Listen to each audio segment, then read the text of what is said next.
For every civilization we know, Egypt, Mesopotamia, the Indus Valley, there may have been dozens or even hundreds that were erased so completely that modern humanity doesn't even realize they ever existed. Not because they were primitive, but because time is ruthless. So today, we're going to step far beyond the familiar timeline of human history and ask a question that archaeology rarely answers directly. How many civilizations did Earth forget? Before we begin, if you enjoy deep, long-form explorations of history, lost worlds, and the forgotten past, make sure to subscribe. And while you're listening, tell us in the comments where you're watching from. It's always fascinating to see how far these ideas travel across the world. Now, let's begin. For most of modern history, we've been taught a very clean story of human progress. First, humans were hunter-gatherers. Then, agriculture appeared around 12,000 years ago. Then villages became cities. Cities became civilizations. And civilization, as we know it, marched steadily forward from that point. But this story depends on one enormous assumption: that civilization only happened once. That before agriculture, humans were simple. That complexity required farming. That technology followed a straight, upward line. And the deeper we look into the past, the harder that assumption becomes to defend. Because the archaeological record is not a complete archive, it's more like a crime scene that's been exposed to wind, water, ice, fire, earthquakes, erosion, sea level rise, volcanic ash, and human destruction over tens of thousands of years. Most evidence doesn't survive. Wood rots, textiles decay, metal corrodes, stone breaks, entire coastlines disappear beneath the ocean. And yet, civilization tends to leave its biggest marks in exactly those places most vulnerable to erasure. Rivers flood, coasts sink, Earth shifts. During the last ice age, sea levels were more than 100 meters lower than they are today. That means vast areas of land are now underwater, were once habitable. Not just habitable, but ideal. Freshwater access, stable climates, rich ecosystems.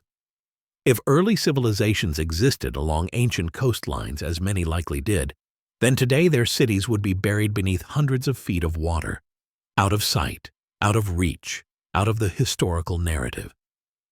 This alone suggests that the story we tell ourselves about the first civilization may be less about when civilization began and more about when it reappeared after a global reset. Because resets happen. Catastrophes don't politely preserve evidence. Ice ages advance and retreat. Massive floods reshape continents. Volcanic winters darken skies for years. Meteor impacts alter climates overnight. Human societies, no matter how advanced, are fragile in the face of planetary change. And when they fall, they don't always leave behind neat ruins and readable inscriptions. Sometimes all that remains is a strange artifact, anomalous construction, a tool that doesn't quite fit the timeline. These anomalies are often dismissed, labeled as mistakes, misinterpretations, or coincidences. But when enough of them accumulate, they begin to form a pattern. For example, consider how suddenly civilization appears in the archaeological record. In Mesopotamia, Egypt, the Indus Valley, and China, complex societies emerge rapidly, with advanced architecture, organized religion, agriculture, mathematics, and astronomy already in place. There is very little evidence of gradual development leading up to these civilizations. It's as if humanity didn't slowly figure these things out, but inherited them, or rediscovered them. Almost as if knowledge survived, even when civilizations didn't. This raises an unsettling possibility. What if the people we call the first civilizations were not the first at all? What if they were the survivors or descendants of something much older, something lost? When ancient myths talk about golden ages before recorded history, when flood legends appear independently across cultures, separated by oceans, when early civilizations describe themselves as living in the shadow of a greater past, It's tempting to dismiss these stories as metaphor.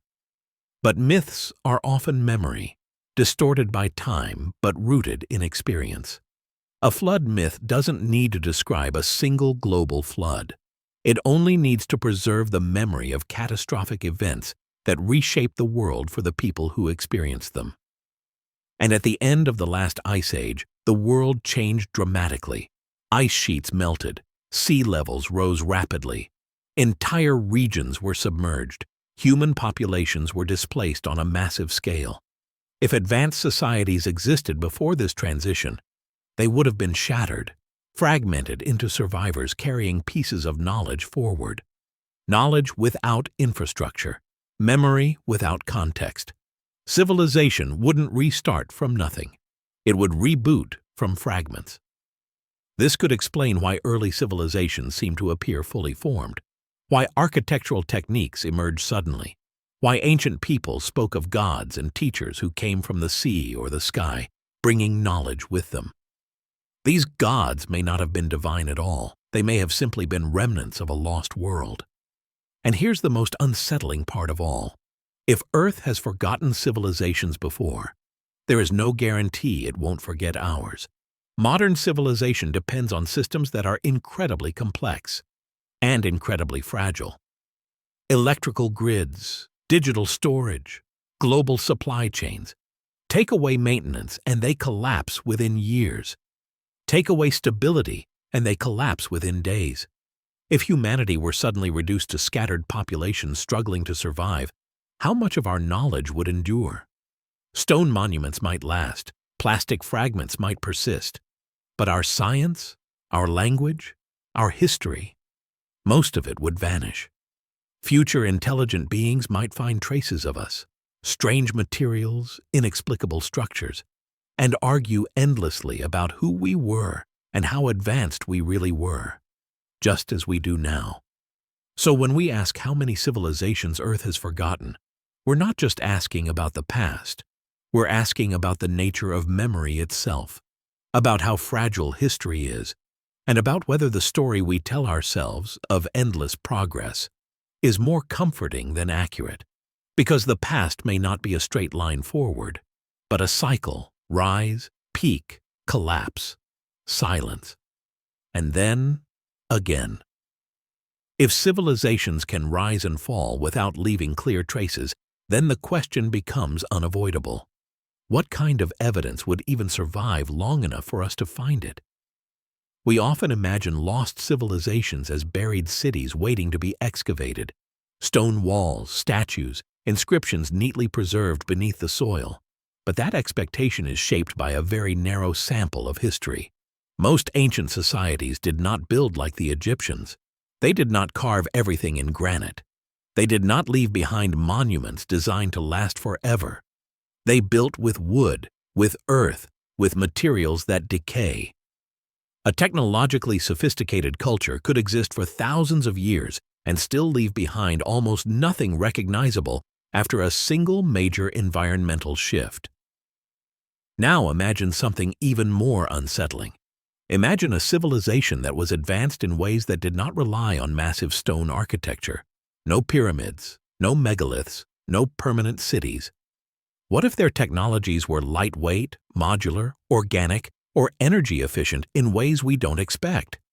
Such a civilization would be nearly invisible to us. Our archaeological methods are biased.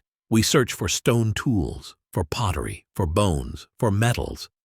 If a society used materials that degrade completely or reused everything they built, it could disappear almost without a trace. And yet there are places on Earth where traces should exist, but don't. Take the ocean floors. During the last ice age, vast coastal plains existed where shallow seas now lie. These areas would have been among the most desirable places for early human settlement. Freshwater runoff, abundant food, stable climates, and yet more than 70% of Earth's surface is covered by water today. And we have explored only a tiny fraction of it. Entire drowned landscapes remain unmapped. If ancient coastal civilizations existed, their ruins would now lie beneath sediment, coral growth, and thousands of years of oceanic change. We're not failing to find them because they don't exist. We're failing to find them because we've barely looked. Even on land, our view of the past is fragmented. Dense jungles hide ruins for centuries. Deserts shift and bury cities. Glaciers grind landscapes into nothing, and when archaeologists do find something unexpected, it often creates discomfort rather than clarity. Because anomalies challenge timelines. For example, there are stone structures so precisely cut that even modern tools struggle to replicate them efficiently. Massive blocks fitted together with tolerances measured in millimeters, not rough, not primitive, but deliberate. These structures are often attributed to lost techniques, simple tools used in extraordinary ways, or long-forgotten methods. And sometimes that may be true, but the sheer consistency of precision across different sites, cultures, and continents raises difficult questions. Questions like, why does advanced stonework appear suddenly? Why does it disappear just as suddenly? Why do later cultures often build on top of earlier, more sophisticated foundations? This pattern suggests inheritance, not invention. It's as if later civilizations stumbled upon the remains of something they could not fully reproduce, but tried to preserve, or imitate, or repurpose. And this isn't limited to architecture. Ancient knowledge appears surprisingly advanced in many cultures. Astronomical alignments that require long-term observation, calendars accurate enough to track eclipses, geometric ratios embedded in structures across the world. These are not accidental discoveries. They require sustained knowledge passed down across generations. Yet we often see this knowledge peak early, then degrade over time. Instead of progress, we see regression, which is the opposite of what we expect if civilization only moves forward. This pattern makes more sense if civilizations rise on the ruins of previous ones. Each new society inherits fragments. Some knowledge survives, some is misunderstood, some is mythologized, and some is lost forever. Consider writing itself. Writing is one of the clearest markers of civilization, and yet writing systems appear suddenly in multiple regions, fully formed, with no clear evolutionary trail. Sumerian cuneiform, Egyptian hieroglyphs, the Indus script. They don't look like primitive attempts at communication. They look refined, symbolic, structured, as if writing was reinvented or reintroduced rather than slowly discovered. If earlier civilizations existed and were destroyed, their survivors might pass down fragments of language, symbols, or counting systems. Over time, these fragments could crystallize into new writing systems, similar in purpose but different in form. This would explain both the sudden appearance and the diversity of early scripts. And then there is memory. Human memory is fragile, but stories endure. Across cultures, we find recurring themes: a great flood, a lost golden age, teachers who brought knowledge, a fall from greatness. These stories are often dismissed as symbolic or metaphorical. But symbolism doesn't emerge in a vacuum. It is shaped by lived experience. A society that survives a collapse would remember it, even if the details blurred. The memory of advanced ancestors might become the memory of gods. The memory of technology might become magic. The memory of catastrophe might become myth. And over thousands of years, myth is all that remains. What we call prehistory is not the absence of history. It is the absence of records that survived. And survival is arbitrary, biased, unfair. A civilization could exist for tens of thousands of years and vanish from the record, while another survives because it happened to build in stone, in dry climates, away from tectonic chaos. This means our entire understanding of the past is shaped by chance, not truth. And this leads to a deeply unsettling conclusion. The archaeological record is not a timeline. It's a graveyard. Scattered tombstones of cultures lucky enough to leave something behind. Everything else, the majority of human experience, is gone. Erased. Which means the question isn't whether Earth has forgotten civilizations. The question is how many it remembered by accident. And if that's true, then every new discovery, every anomaly, every out-of-place artifact is not an exception. It's a reminder that the past is far larger, deeper, and more complex than the narrow slice we call history. If forgotten civilizations truly existed, then the most important question is not why they vanished. It's why we struggle so much to recognize them. Because the moment we imagine a lost civilization, we instinctively project our own image onto it. We imagine skyscrapers, metal tools, written records, machines. But a civilization does not need to look like ours to be advanced. It only needs to solve problems efficiently, organize itself effectively, and pass knowledge across generations. And that knowledge does not have to take the form of textbooks or digital files. It can live in oral tradition, in ritual, in architecture, in landscape engineering. There are societies that encoded astronomical knowledge into stone alignments. Others embedded mathematics into art. Others mapped entire regions through stories tied to geography. These are not primitive methods. They are resilient ones. Because stories survive when libraries burn. If an ancient civilization understood this, if they prioritized memory over material accumulation, they might leave behind far fewer artifacts than we expect. And yet, their influence could still shape the world long after they disappeared. One of the most revealing patterns in ancient history is continuity without continuity. We see sudden breaks in population, culture, and technology, followed by strange resurgences. A region is abandoned. Centuries pass.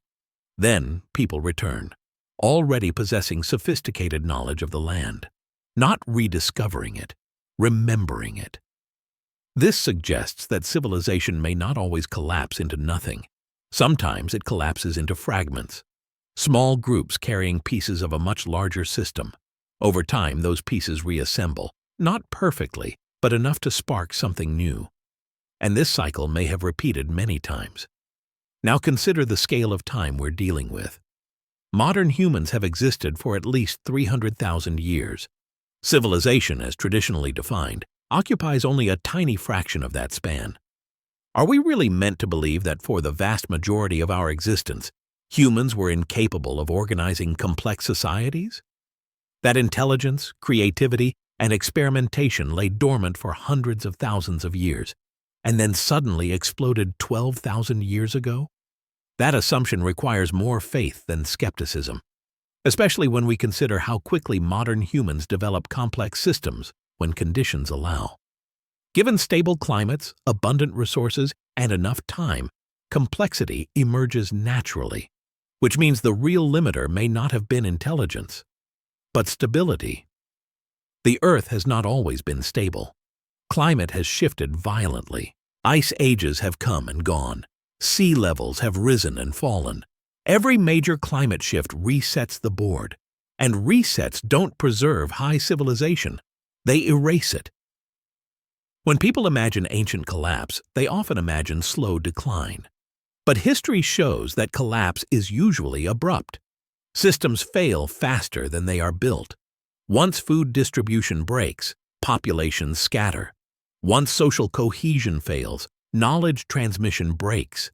A civilization can fall in a single generation, and if that civilization existed tens of thousands of years ago, the odds of its survival in the archaeological record approach zero.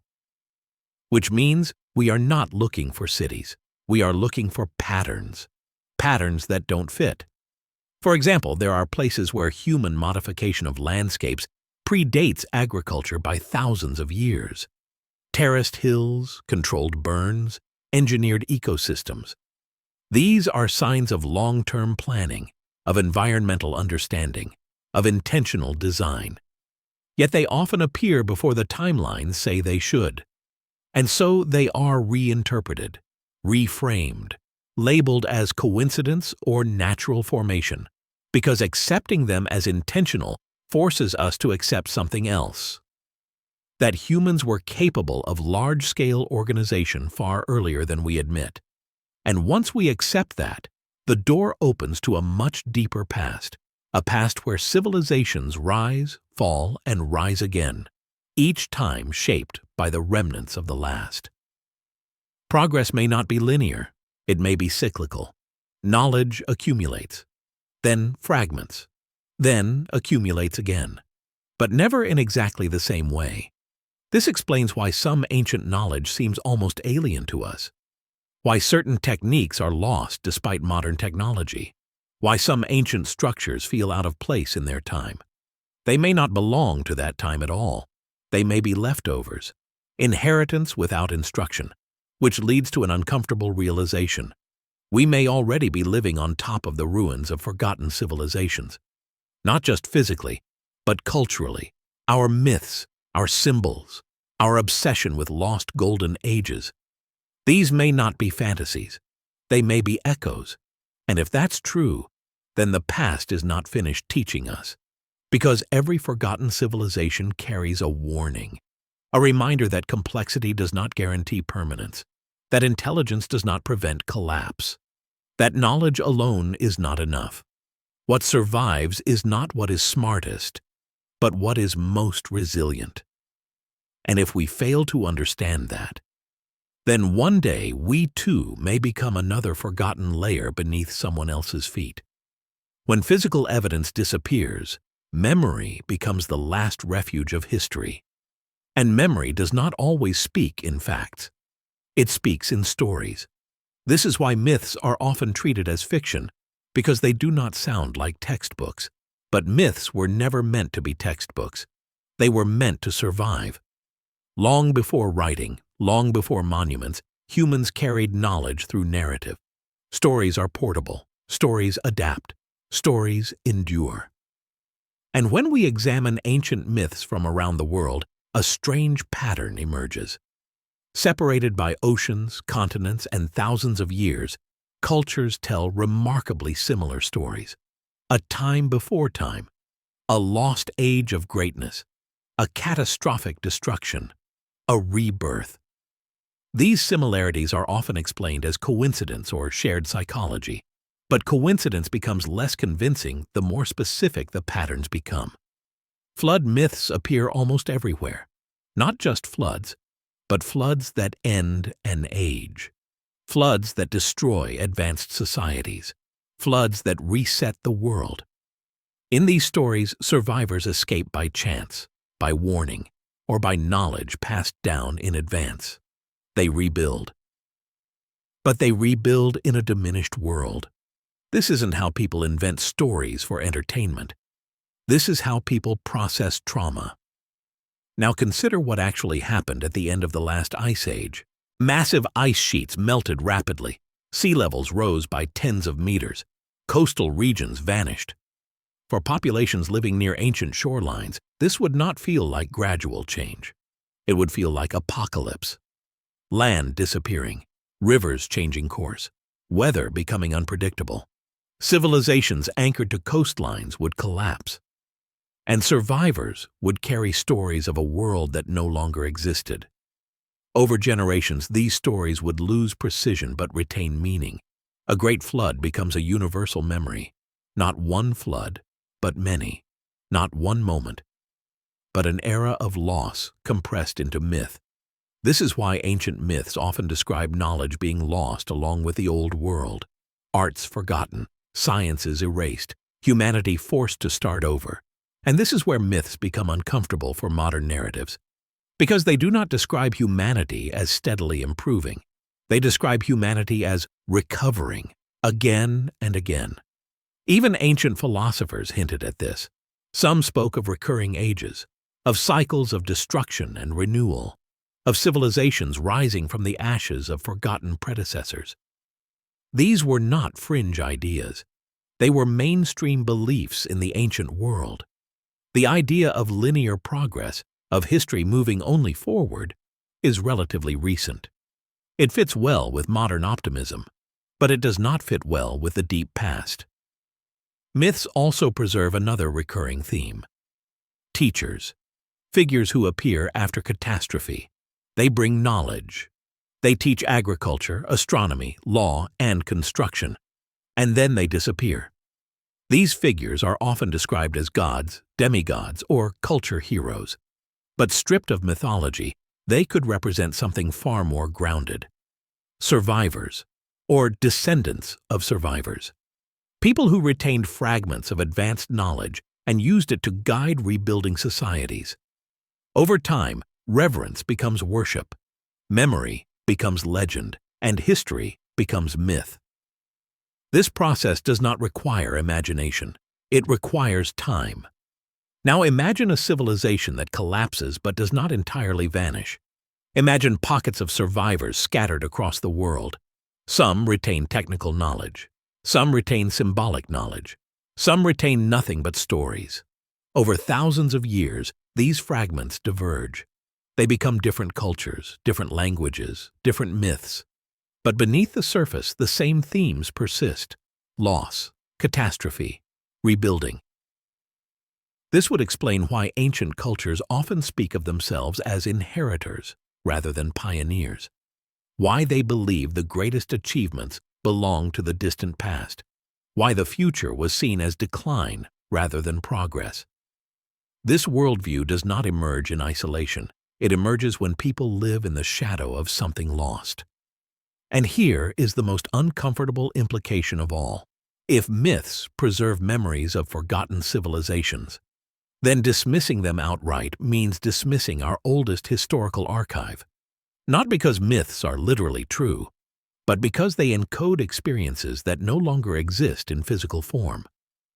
We have become so focused on artifacts that we've forgotten how humans remembered before artifacts survived. And that bias may be blinding us to the possibility that the deepest truths about our past were never carved in stone. They were spoken, sung, passed from generation to generation until the meaning outlived the details. Which means the question we should be asking is not whether myths are accurate, but what they are trying to remember. Because memory does not invent catastrophe out of nothing. It remembers it, imperfectly, but persistently. And if the Earth has forgotten civilizations, then myth may be the only place they still exist. When we think of advanced technology, we imagine machines, metal, engines, factories, infrastructure. We imagine complexity that announces itself. But this assumption is shaped by our own moment in history. It assumes that intelligence naturally leads toward the same solutions we chose, but intelligence adapts to environment, culture, and necessity. A civilization can be advanced without being industrial. It can be technologically sophisticated without leaving behind obvious machinery. In fact, the most efficient systems are often the least visible. Consider how much of modern technology would vanish without maintenance. Electronics fail within decades. Plastics degrade. Metals corrode. Within a few centuries, most of what defines our civilization would be gone. Given enough time, only the most durable structures would remain. And even those would be unrecognizable. Now imagine a civilization that never relied heavily on metals, or one that used organic materials, or one that prioritized sustainability over accumulation. Their greatest achievements might not be tools, but systems, knowledge of ecology, climate management, agricultural optimization, social organization. These forms of intelligence leave subtle traces, and subtle traces are easy to miss. For example, there are ecosystems that appear natural but are not. Forests shaped by human intervention, soils enriched over thousands of years, landscapes engineered for productivity and resilience. These are not accidents. They are long-term projects. They suggest a level of planning and continuity that rivals modern systems. Yet because they do not look like machines, they are often categorized as primitive or incidental. This reveals a deeper bias. We equate progress with visible complexity. But complexity does not need to be loud. It does not need to dominate the landscape. A civilization focused on harmony rather than expansion would not scar the Earth in obvious ways, and that may be precisely why it would disappear from our records. Now consider energy. Modern civilization is powered by concentrated energy sources, fossil fuels, electric grids, nuclear reactions. But these are not the only ways to harness energy. Ancient civilizations aligned structures with the sun, wind, and water. They optimized orientation, flow, and timing. They embedded energy use into daily life rather than isolating it in machines. A civilization built around passive energy systems might achieve remarkable efficiency without ever building an engine, and such systems would leave almost no trace once abandoned. Now push this idea further. What if a forgotten civilization understood that longevity required invisibility? That permanence came not from monument building, but from integration. They might deliberately avoid constructing things that would collapse catastrophically. They might build to fade, to be reabsorbed by the environment. This is the opposite of how we think about progress, but it is arguably wiser. And if such civilizations existed, we would never recognize them as advanced. We would look straight through them. Even worse, we might mistake their achievements for natural formations, and in some cases, we may already have. There are places on Earth where the line between natural and artificial is blurred. Landscapes that function too efficiently to be random. Patterns that repeat across continents. Systems that suggest intention without leaving instructions. We dismiss these because they don't match our expectations. But perhaps our expectations are wrong. Perhaps the greatest civilizations were not the ones that built the biggest monuments, but the ones that learned how to disappear without destroying the world.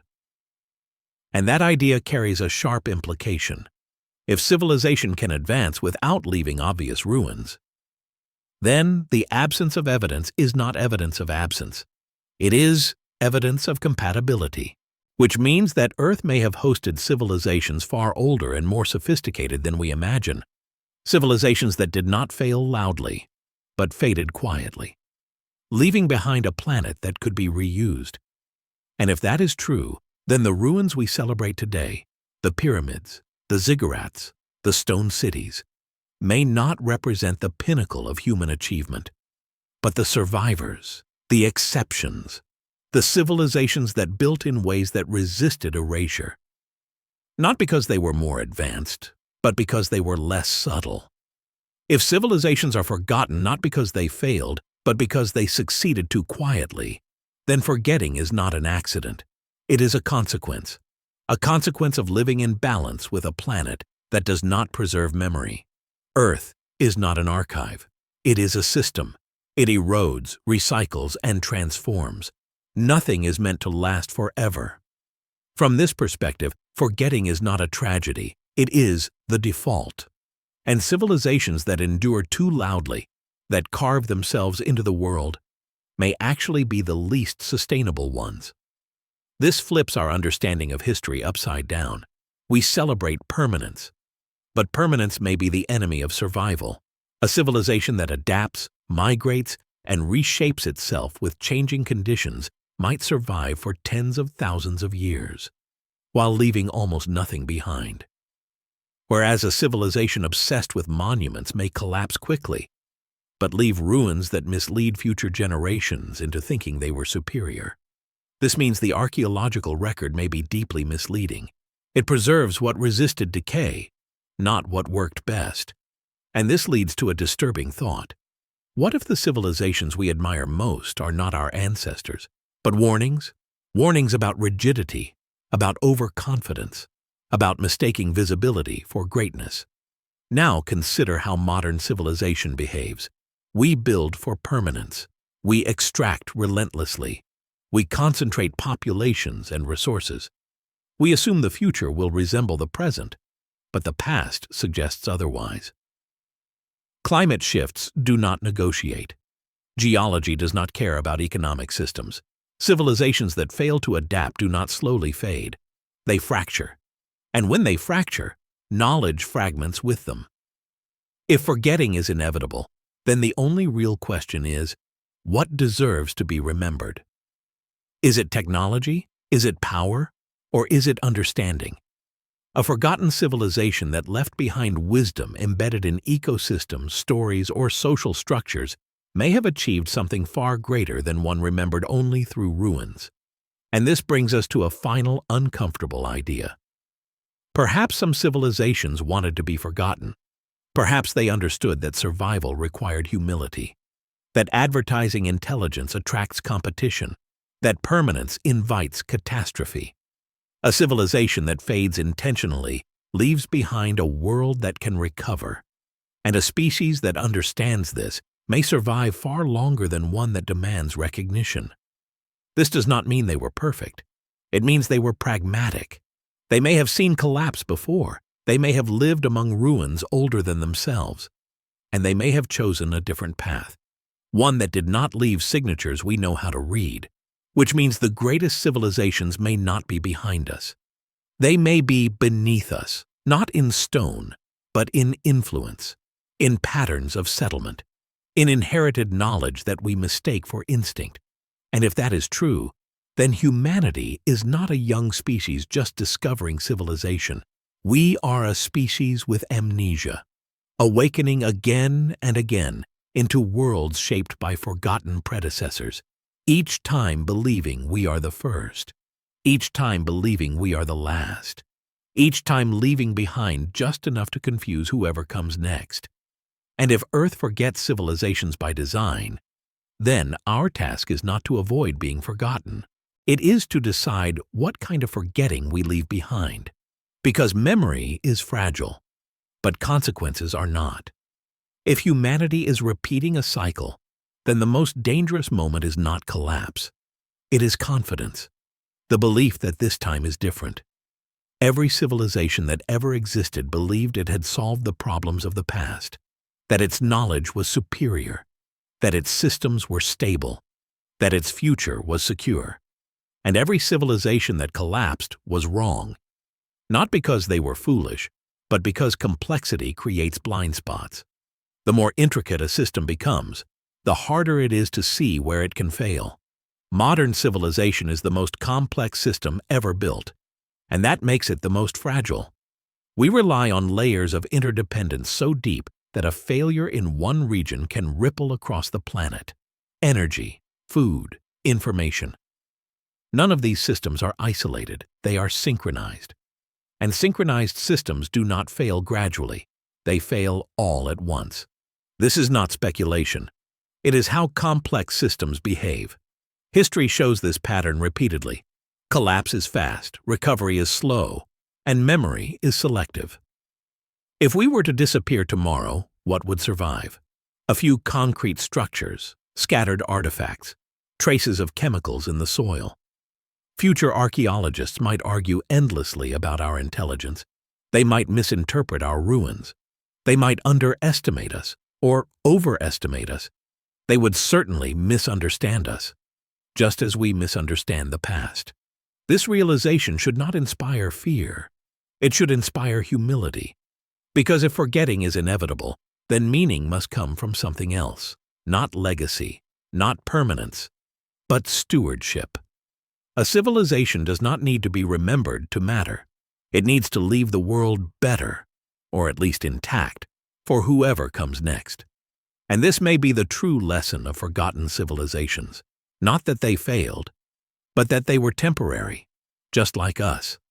The Earth does not belong to any one age. It belongs to process, to change, to renewal. And civilizations are moments within that process, not endpoints. If we could speak to a forgotten civilization, they might not warn us about collapse. They might warn us about arrogance, about assuming knowledge equals wisdom, about confusing control with understanding.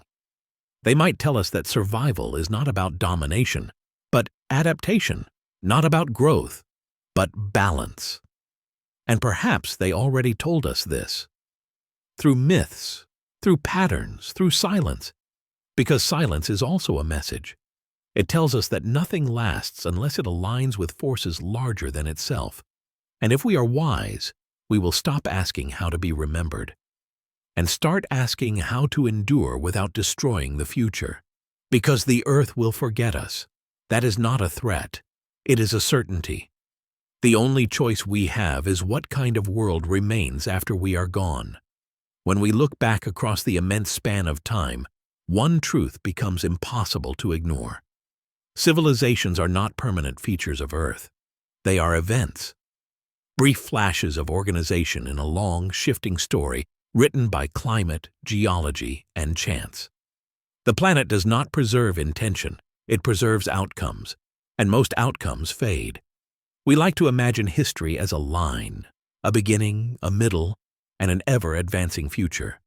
But Earth tells a different story, a story of cycles, of forgetting, of renewal. Civilizations rise when conditions allow. They grow when resources are abundant. They decline when balance is lost. And eventually, they disappear, not always in fire or catastrophe, but often in silence. Their names vanish first, then their language, then their purpose, until only faint traces remain, or nothing at all. And perhaps that is not a failure. Perhaps it is the natural rhythm of intelligence on a living planet. If civilizations truly came before us, many of them, then we are not standing at the beginning of history. We are standing somewhere in the middle, surrounded by ghosts we cannot see, living among consequences we do not recognize. And this realization changes how we should see ourselves. We are not the first to wonder about the past. We are not the first to believe we are unique. We are not the first to think we have finally understood the world. Others likely stood where we stand now, looking at ruins older than they could explain, telling stories about lost ages, believing themselves to be modern. And someday, someone else may stand where we stand now, looking at what remains of us, asking the same questions, wondering how much was forgotten, wondering how much was misunderstood, wondering whether we were wise or merely loud. The Earth will not answer them. It never does. It simply continues, eroding, recycling, making space for what comes next. And maybe that is the final lesson of forgotten civilizations. That meaning does not come from being remembered. It comes from participating responsibly in something far larger than ourselves, from understanding that intelligence is not proven by how much we build, but by how gently we exist. So when we ask how many civilizations Earth forgot, we are really asking something else. Are we learning from silence, or are we too busy trying to leave our mark to notice that silence is the message? Because one day, long after our stories fade, the Earth will still be here, and the question will remain, not written in stone, but embedded in time itself. Did we understand our place, or did we insist on being remembered instead? If civilizations are events rather than destinations, then history is not a ladder. It is a tide. It moves forward, pulls back, and reshapes the shoreline each time it returns. And like the tide, it leaves behind patterns, subtle ones, that only become visible when you step far enough back. One of those patterns is repetition, the same mistakes, the same assumptions, the same blind confidence. Every civilization eventually believes it has escaped the limits of nature. That technology has freed it from cycles. That knowledge has made it immune to collapse. But nature does not negotiate. It does not care how advanced a society believes itself to be. It responds only to balance. And imbalance always creates correction, sometimes slowly, sometimes violently, sometimes so quietly that the people living through it don't realize what's happening until it's already too late. This is why collapse rarely feels like collapse while it's occurring. It feels like inconvenience, like instability, like temporary disruption. It feels manageable, until it isn't. And this may explain why so many civilizations walked willingly into their own forgetting, not because they were ignorant, but because they were confident. Confidence dulls perception. It convinces societies that tomorrow will resemble today, that growth is natural, that expansion is progress. And when warning signs appear, they are rationalized away.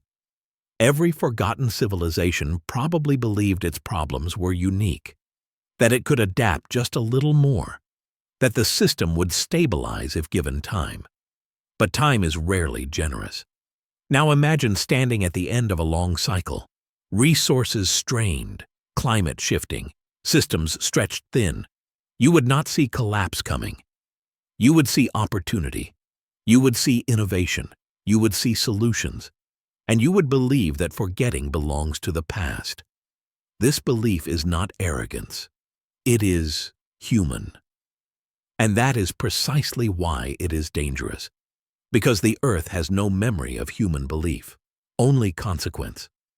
If earlier civilizations existed and were forgotten, then they likely stood at similar crossroads. Moments when they could have changed course. Moments when restraint mattered more than invention. Moments when survival depended not on doing more, but on doing less. And if they failed, it was not because they lacked intelligence. It was because intelligence alone is not wisdom. Wisdom requires humility. The humility to accept limits. The humility to coexist rather than dominate. The humility to understand that permanence is not promised. This is where modern civilization faces its greatest test. Not technological, but philosophical. Do we believe we are separate from the planet, or part of it? Forgotten civilizations may answer that question for us, not with words, but with absence. Because absence is what remains when intelligence outruns restraint. And if we are honest, we already know this. We sense it intuitively. That something is fragile, that something is accelerating, that something is unsustainable. But intuition is easy to ignore when comfort is abundant.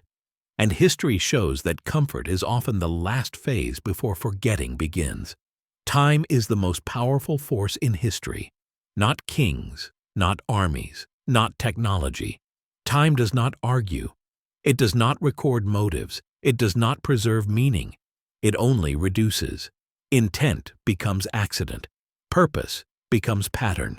Memory becomes noise.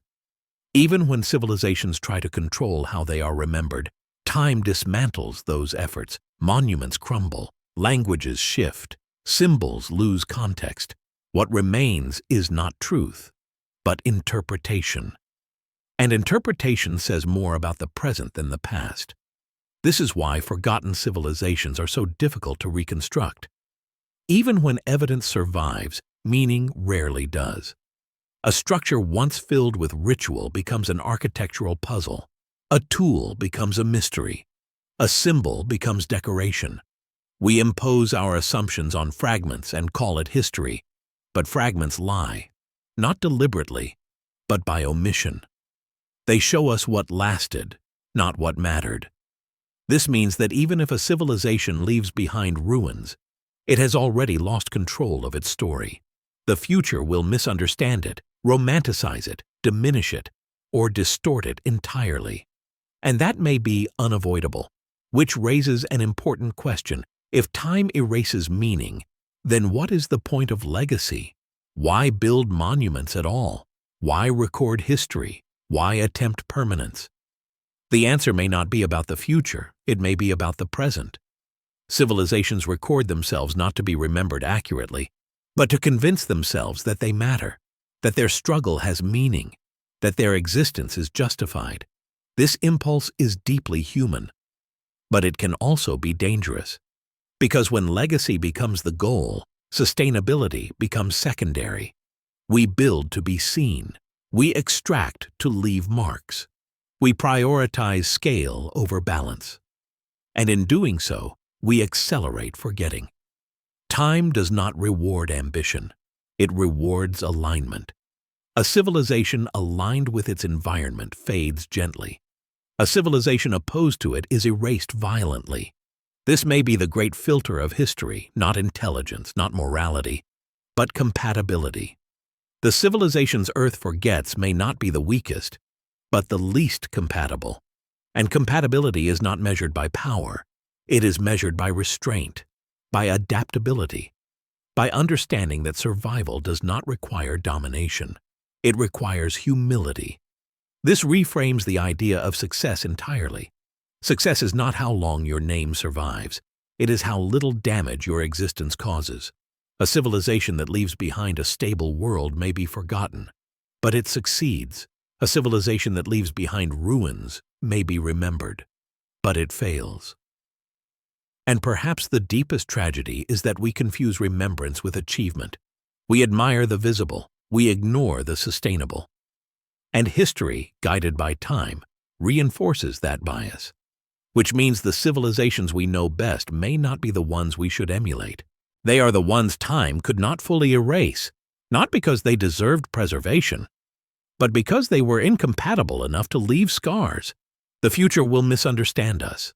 That is not speculation. It is precedent. Every civilization misunderstands the ones that came before it, not because future societies are careless, but because context does not survive. Imagine trying to understand modern humanity through a handful of broken objects, a fragment of plastic, a twisted beam of steel, a faded symbol with no explanation. Without language, without culture, without lived experience, meaning collapses. The future will not see our intentions. It will see patterns, and it will invent stories to explain them, just as we do now.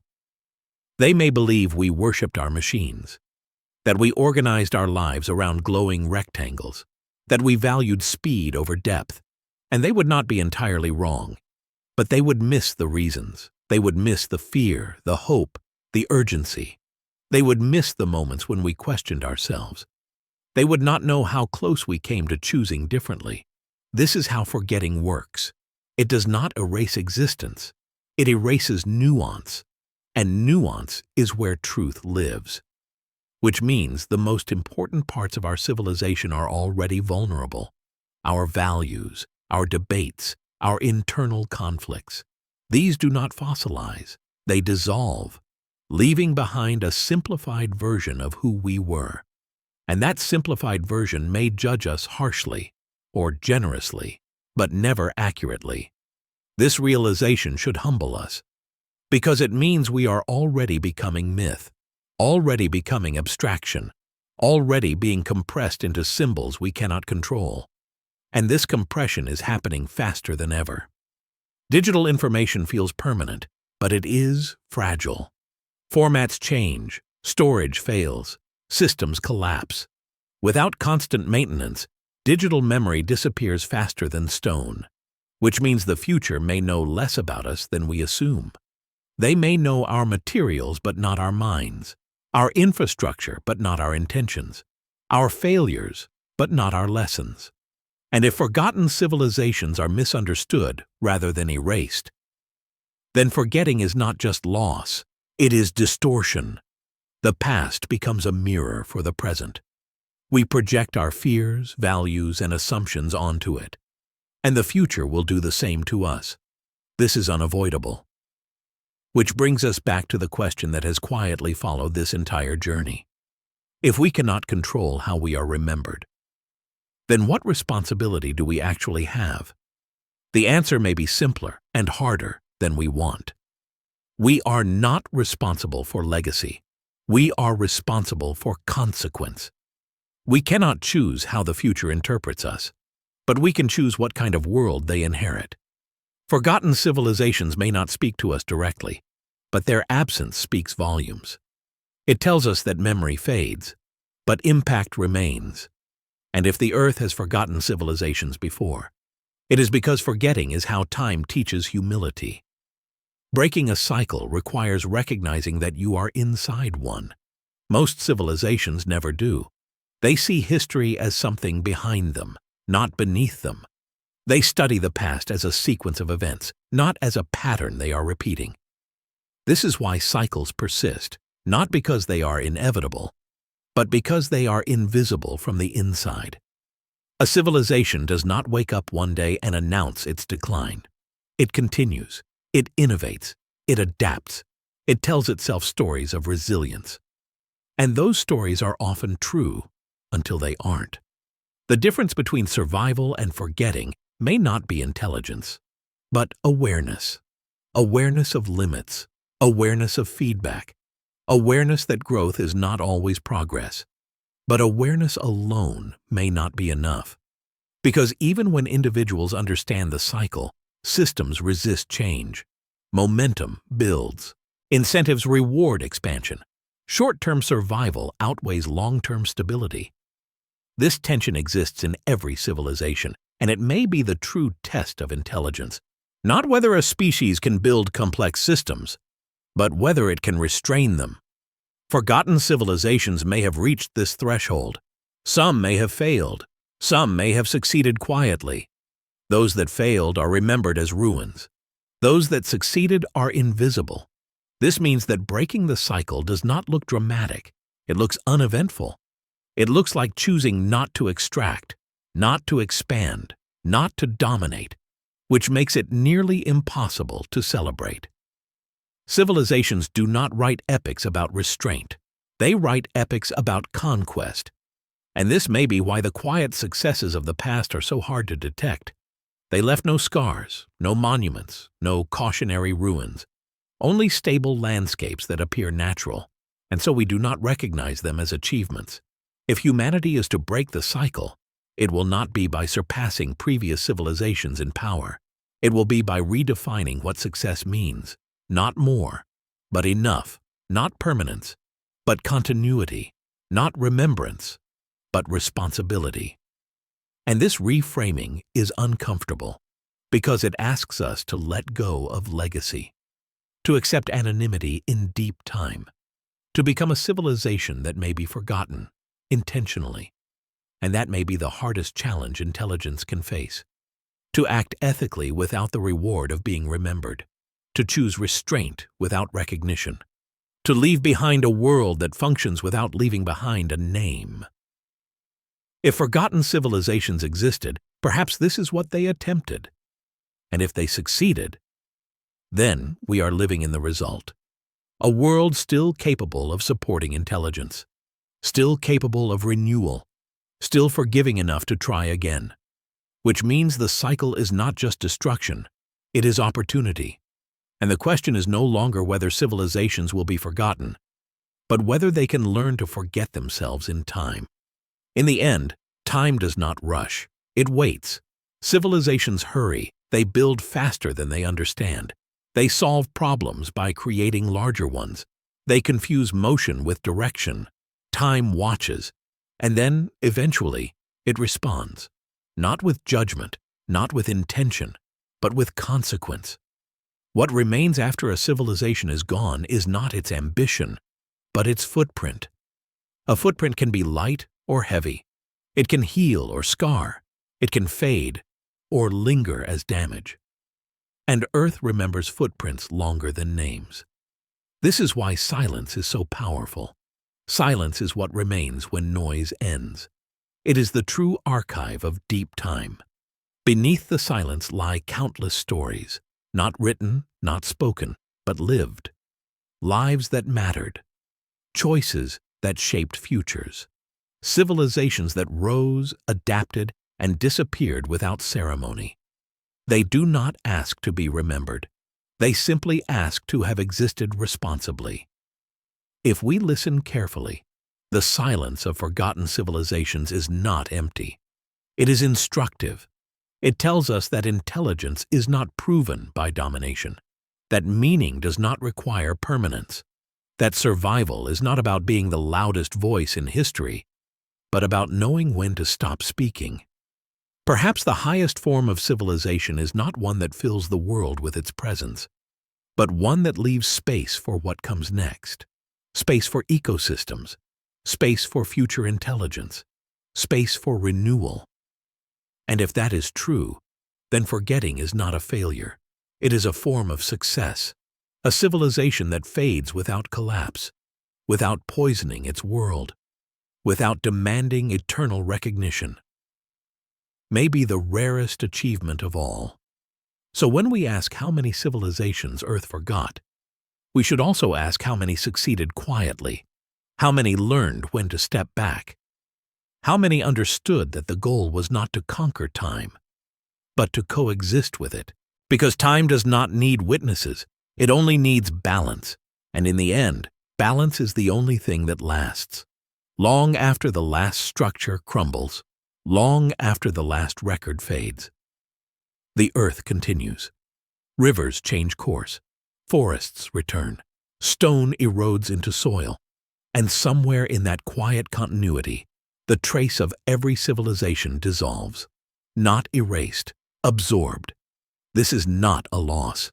It is a transformation. The atoms of forgotten cities become mountains. The remnants of forgotten tools become sediment. The energy of forgotten lives becomes part of the world that sustains whatever comes next. Nothing is truly lost, only redistributed. And perhaps that is the most humbling truth of all. Civilizations do not disappear into nothing. They become something else. They become the ground future lives walk on, the air future minds breathe, the context future intelligence inherits. We are not separate from the civilizations before us. We are built from them, just as future civilizations will be built from us. Whether they remember our names is irrelevant. What matters is what they inherit, a scarred planet or a living one. So if the Earth forgets civilizations, it does so gently, not as punishment, but as a way of making room. And the final question is no longer about the past. It is about now, about choice, about restraint, about whether we can accept being a moment rather than insisting on being a monument. Because in deep time, monuments fall, but balance endures. And if one day we are forgotten, let it be because we learned how to belong. There is something unsettling about deep time, not because it is violent, but because it is indifferent. It does not care who was right. It does not care who was powerful. It does not care who believed they mattered most. It simply keeps going. And this indifference is often mistaken for cruelty, but it is not cruel. It is honest. Deep time tells us that nothing is exempt from change. Not mountains, not oceans, not civilizations. Even the most enduring things eventually yield. And this is why forgotten civilizations are so difficult for us to accept. They threaten a belief we quietly rely on. That importance guarantees survival. That meaning demands permanence. That intelligence should be rewarded with remembrance. But the universe does not work that way. Meaning exists in the moment of action, not in how long the action is remembered. A civilization that feeds its people, stabilizes its environment, and then fades without catastrophe may never appear in history books. But it may have fulfilled its purpose more completely than one that dominates the narrative forever. This reframes forgetting yet again. Forgetting is not the opposite of significance. It is the opposite of ego. A civilization obsessed with being remembered is often one that has lost confidence in its present. It builds monuments to reassure itself. It records obsessively to fight impermanence. It mistakes endurance for worth. But worth is not measured in duration. It is measured in effect, and effects ripple outward long after names vanish. Perhaps forgotten civilizations are not failures hidden by time, but successes misunderstood by it. Perhaps they chose to dissolve rather than collapse. Perhaps they recognized that survival does not always mean continuation in the same form. That transformation is also survival. And if that is true, then the most advanced civilizations may not be the ones that lasted longest, but the ones that knew when to stop. This is not an idea that sits comfortably with us, because we are trained to expand, to grow, to preserve, to leave proof. But deep time does not ask for proof. It asks for balance, and balance rarely leaves a signature. So when we search for lost civilizations and find nothing, we should consider the possibility that nothing is the evidence. Evidence of restraint, evidence of understanding, evidence of intelligence that did not need to shout. Right now, you are inside a civilization, not observing it from the outside, not studying it in retrospect. You are living within it. And that makes everything harder to see. From the inside, civilization feels permanent. The routines feel stable. The systems feel reliable. The world feels familiar. Even when cracks appear, they feel temporary. From the inside, forgetting feels impossible. Because forgetting is something that happens to others, to the past, to ruins. But every forgotten civilization was once someone's present. Someone woke up in it, worked in it, loved in it, believed in it. And that is the most unsettling connection of all. They were not different from us. They were not waiting for collapse.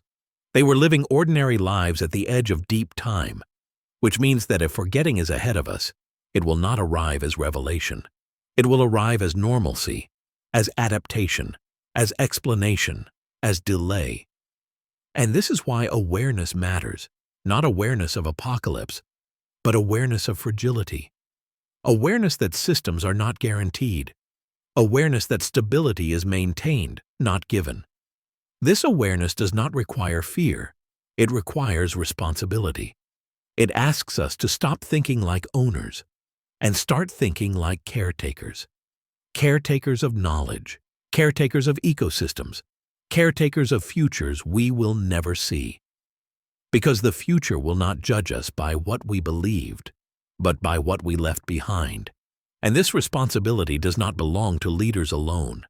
It belongs to cultures, to values, to quiet, collective choices made every day. Forgotten civilizations remind us of this without speaking. They show us what happens when responsibility fails, and what happens when it succeeds invisibly. So if you feel a strange weight while listening, that is not despair, it is perspective. The perspective of realizing that importance does not come from being central to history, but from being aligned with it. And alignment begins in the present. There is no final answer waiting at the end of this question, no definitive number, no list of forgotten names, no moment where the past reveals itself completely. And that may be the point. Civilizations are not puzzles meant to be solved. They are processes meant to be understood. And understanding does not arrive as certainty. It arrives as humility. The deeper we look into the past, the more incomplete the picture becomes. Not because we are failing, but because time is doing what it has always done, filtering, softening, letting go. What survives is never the whole story. It is just enough. Enough to remind us that we are not unique in our confidence, not unique in our fears, not unique in our desire to matter. Every forgotten civilization once stood where we stand now, surrounded by unknowns, convinced of progress, unaware of how small they would eventually seem from a distance measured in millennia. And yet, their lives were not meaningless. They loved, they learned, they adapted, they existed fully in their moment. And that is all any civilization can ever do. Perhaps the mistake is asking history to promise more, to guarantee remembrance, to reward intelligence with permanence. History does not make promises. It offers patterns. And the pattern is simple. Nothing lasts forever. But everything leaves something behind. Sometimes that something is a ruin. Sometimes it is a scar. Sometimes it is a stable world that makes future life possible. The earth does not rank these outcomes. It absorbs them and continues. So when you step away from this thought, when the sound fades, when the screen goes dark, the question does not demand an answer. It simply lingers, not as anxiety, but as awareness. Awareness that being temporary does not make us insignificant. It makes us responsible, because what matters is not how long we are remembered, but how carefully we pass through time. Silence is not empty. It is full of everything that no longer needs to speak. When civilizations vanish, they do not leave behind a void. They leave behind quiet systems continuing without them. Forests reclaim cleared land. Rivers return to older paths. Animals adapt to the absence of human noise. Life does not pause to mourn. It adjusts. And in that adjustment is a kind of wisdom that civilizations rarely achieve.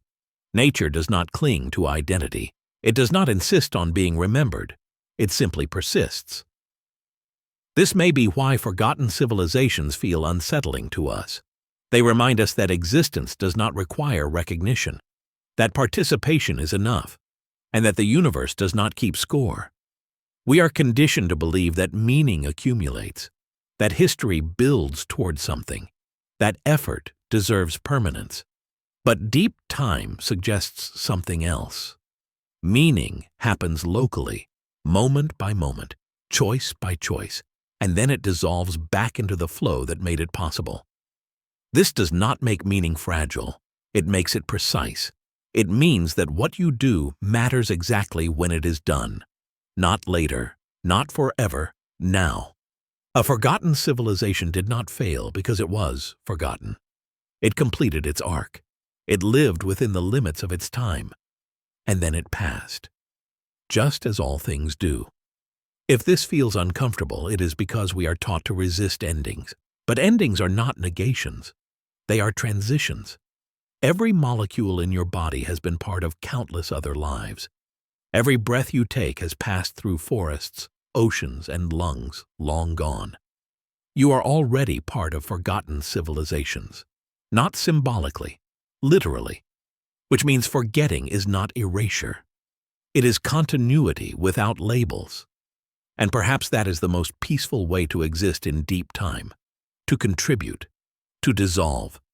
To trust that participation is enough. Time does not move forward. It opens. Moment after moment, it opens space for things to happen. Civilizations fill that space briefly, then they release it. Nothing is taken away. Nothing is added. The space remains.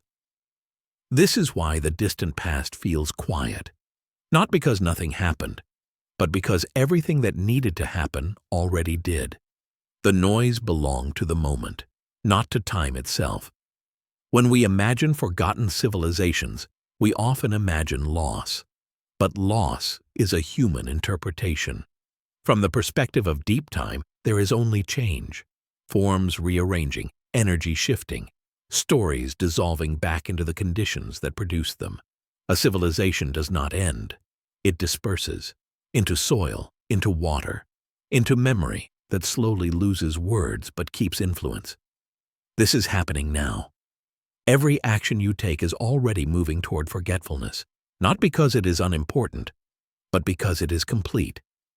Completion does not require witnesses. It requires balance. And balance does not announce itself. It simply holds. If you stop searching for meaning and permanence, you may begin to notice meaning everywhere else. In restraint, in continuity, in leaving things intact, in choosing not to fill every silence. Forgotten civilizations did not disappear from the world. They became indistinguishable from it. And that may be the closest thing to harmony intelligence can achieve.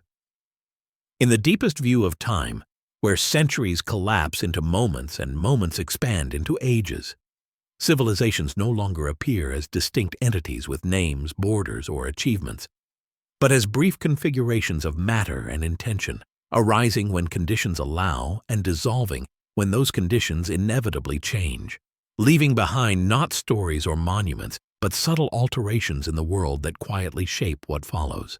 From this distance, ambition softens, urgency fades, and even collapse loses its drama. Because what once felt catastrophic resolves into continuity, into rivers still flowing, climate still shifting, life still reorganizing itself without regard for who once believed they stood at the center of it all. A forgotten civilization, seen this way, is not a tragedy erased by time, but a completed sentence in a much longer paragraph, one that does not demand punctuation or emphasis because meaning was already expressed in the act of existing, adapting, and eventually releasing its hold on the present. And perhaps this is why silence feels appropriate at the end of these thoughts, because silence is not an absence of understanding, but the condition that allows understanding to settle, to stop reaching outward for proof, and to accept that being temporary is not a flaw to be corrected, but a truth to be lived within carefully. If civilizations are remembered at all, it is not by names or ruins or timelines, but by whether the world they passed through remained capable of supporting what came next, whether the ground stayed fertile, the waters drinkable, the systems resilient enough to allow intelligence another opportunity to emerge and ask the same questions again. So as time continues opening moment after moment, indifferent yet accommodating, the most meaningful choice any civilization can make is not how loudly it declares itself, nor how desperately it clings to permanence, but how lightly it moves through the narrow window it is given. Understanding that disappearance is not failure, forgetting is not erasure, and that to belong fully to time is to eventually let go of being distinct from it at all.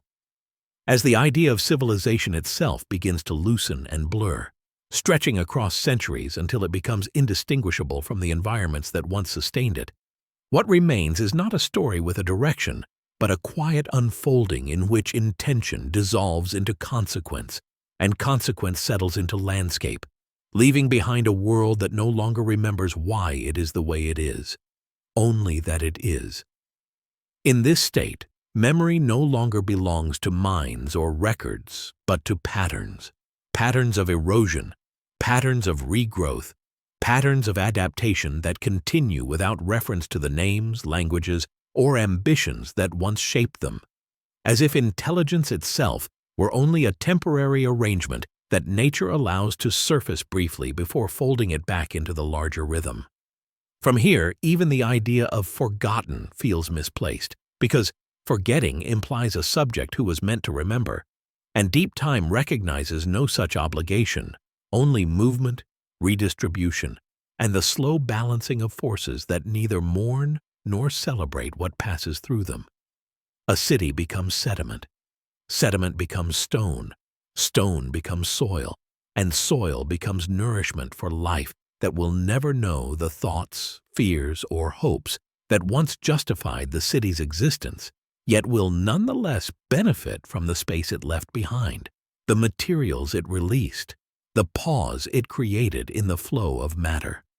And in this way, every civilization, no matter how loud or quiet, no matter how brief or prolonged, ultimately performs the same function, which is not to endure, not to be remembered, but to participate for a time in the ongoing rearrangement of the world, contributing its energy, its complexity, its mistakes, and its insights before yielding again to processes far older and far more patient than any mind.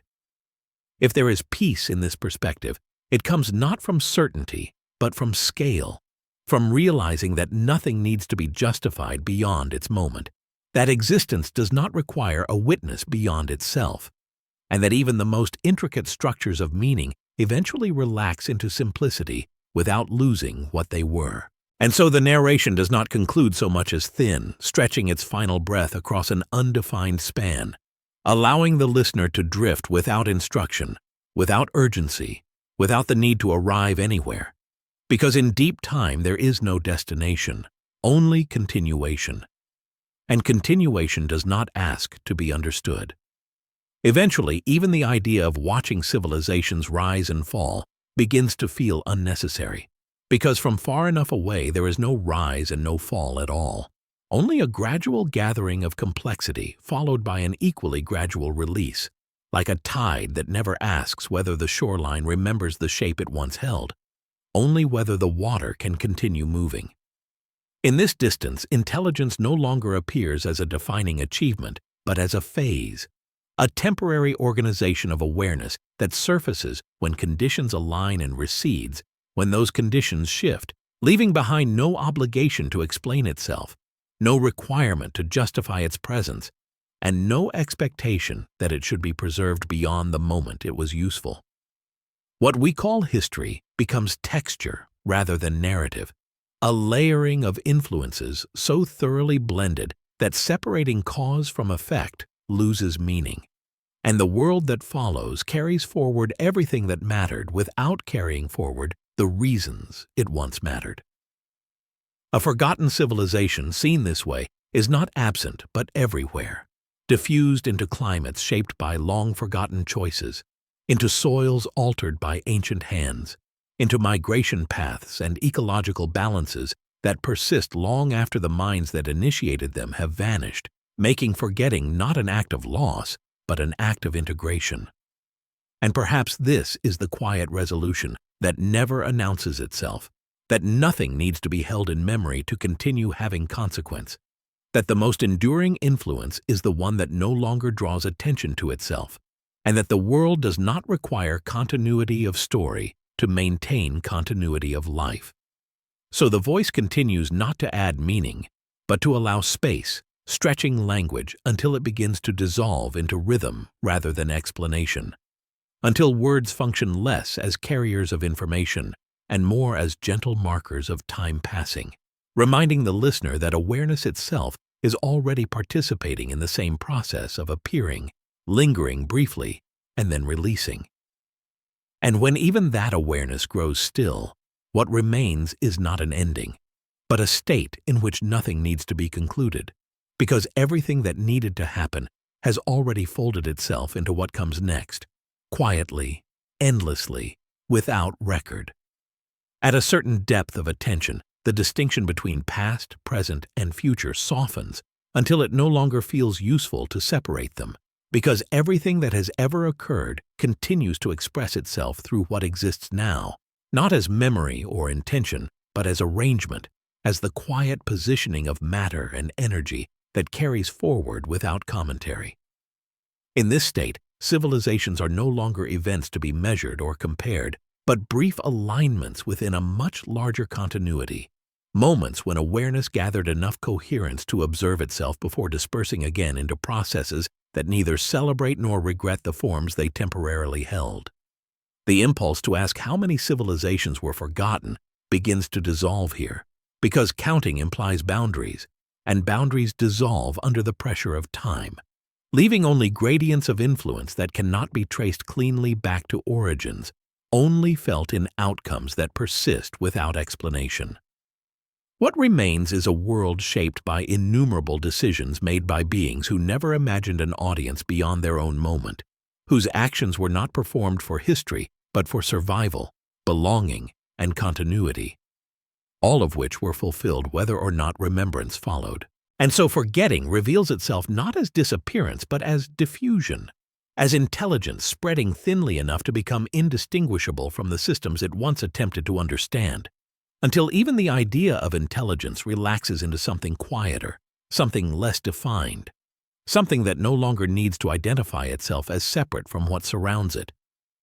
Language, stretched this far, begins to lose its edges. Sentences lengthen not to explain more but to avoid interruption, to mirror the way time itself does not pause between moments but allows them to blend into one another until distinction becomes optional. Here, there is no warning, no lesson framed for retention, only the gentle recognition that participation was always enough, that existing within the flow required no validation beyond the fact that it occurred, and that whatever follows will do so not because it remembers, but because conditions allow it to emerge. And as the voice continues to thin, approaching the point where sound becomes indistinguishable from silence, what lingers is not an idea to hold on to, but a rhythm to settle into, one that does not end, does not resolve, and does not ask to be followed, because it is already happening everywhere, continuously, without regard for whether it is noticed. As the sense of movement dissolves even further, what remains is not a progression of thoughts, but a steady presence in which ideas no longer arrive to be examined or resolved, but simply pass through awareness the way weather passes through a landscape, altering nothing essential while quietly reshaping everything over time. In this space, the notion of civilizations being forgotten loses its emotional weight, because emotion itself belongs to moments that expect continuity, and deep time offers none, only the assurance that whatever form arises will eventually soften, disperse, and return to the conditions that allowed it to appear in the first place. Here, there is no urgency to interpret, no pressure to extract meaning, no requirement to remember or be remembered, only the slow acknowledgement that existence unfolds without commentary, and that this unfolding does not need an audience to be complete. The world continues to reorganize itself through countless subtle exchanges, heat moving through air, water carving stone, life responding to gradients of possibility, while all stories, no matter how intricate, gently lose their edges and blend back into the background processes that sustain them. And as awareness rests within this continuity, it becomes clear that nothing is missing, nothing has been taken away, and nothing needs to be added, because every moment already contains the full expression of what is possible within it, even as it quietly yields to the next. Language thins here not because there is nothing left to say, but because saying becomes unnecessary, and the voice remains only as a soft trace, a marker of presence rather than explanation. allowing time to pass without interruption. And so the narration does not conclude, but simply remains for a while longer, aligned with the slow pulse of change that neither begins nor ends, offering no insight to carry forward. Only a calm recognition that being part of this movement has always been enough. At this point, even the idea of continuation becomes subtle, because nothing new is being introduced and nothing old is being concluded. And what remains is simply the sustained presence of a moment that does not require interpretation, justification, or memory in order to exist fully as it is. The rhythms that once felt important, growth and decline, beginning and ending, appearance and disappearance, flatten into a steady field where change still occurs but no longer announces itself, unfolding at scales too large or too small to demand attention, yet shaping everything all the same. Here, civilizations are no longer distinct from landscapes, and landscapes are no longer separate from time. And time itself feels less like a force acting upon things, and more like the condition that allows things to gently rearrange without resistance. Nothing is being lost in this rearrangement, because loss only exists where permanence was expected, and permanence quietly dissolves once expectation fades, leaving behind a softer understanding in which participation replaces possession and presence replaces legacy.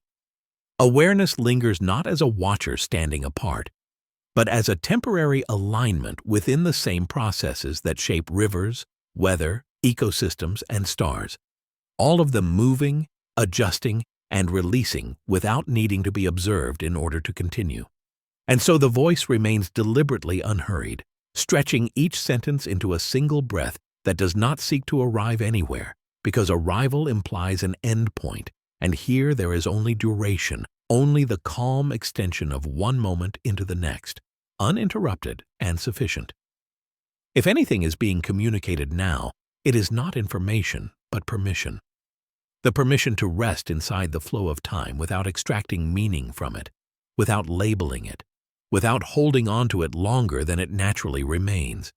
And as this permission settles, the boundary between narration and silence grows thinner still, until the words feel less like sounds and more like faint ripples on a surface that quickly smooths itself, returning again and again to stillness. Now, even the sense that something is being said begins to loosen, because the words no longer carry arguments or ideas forward, but simply occupy the same space as everything else that exists briefly and then gives way, like mist forming and dissolving without ever needing to decide what shape it is meant to take. The world continues, not as a sequence of meaningful events, but as a steady field of interaction in which countless processes overlap so completely that separating cause from effect becomes unnecessary, and the distinction between action and outcome quietly disappears. Civilizations once thought of as structures built atop time reveal themselves instead as momentary concentrations within it, gathering materials, energy, and attention for a while before redistributing all of it back into wider systems that do not acknowledge ownership or origin. Here, nothing asks to be remembered, because remembering implies separation between then and now, and at this depth there is only now extending itself endlessly, reshaping without direction, without preference, without pause. Even awareness feels less personal, less centered, as if it too is only passing through, briefly aligning with language before drifting onward, leaving behind no trace except the faint impression that something was present and has already moved on. This is not an ending, and it is not a conclusion, because conclusions require a stopping point, and what is happening here does not stop. It only thins, spreads, and softens, like sound traveling farther and farther until it blends with the air that carries it. If there is comfort here, it comes from realizing that nothing is expected, nothing is required, and nothing has failed by fading. Because fading is simply how participation completes itself. And so the narration continues not by advancing, but by remaining, allowing time to occupy itself without interruption, letting each long sentence stretch just far enough to touch the next moment before releasing it again.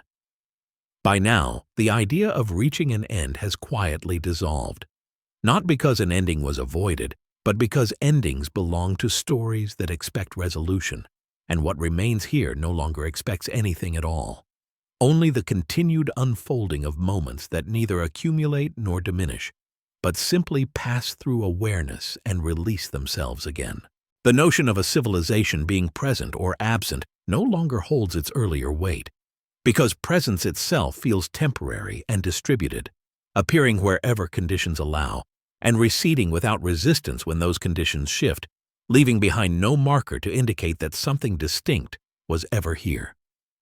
In this space, time does not feel fast or slow, meaningful or empty, but evenly distributed, as if every moment carries the same quiet significance simply by occurring, without needing contrast, emphasis, or memory to validate it.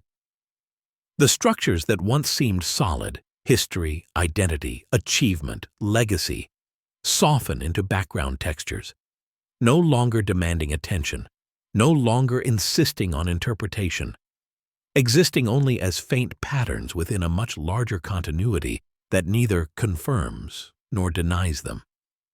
And as the narration continues, it does so less as a voice delivering content and more as a gentle accompaniment to duration itself, marking the passage of awareness without directing it, allowing thoughts to arise and dissolve naturally, without anchoring them to conclusions.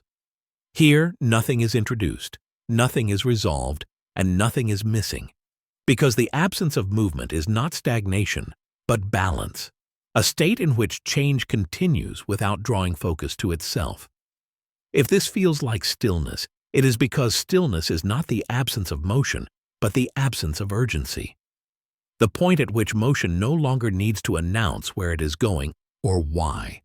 And so this part remains exactly as it is, decorated only with time, extended just enough to exist, and then allowed to continue, quietly, into whatever follows.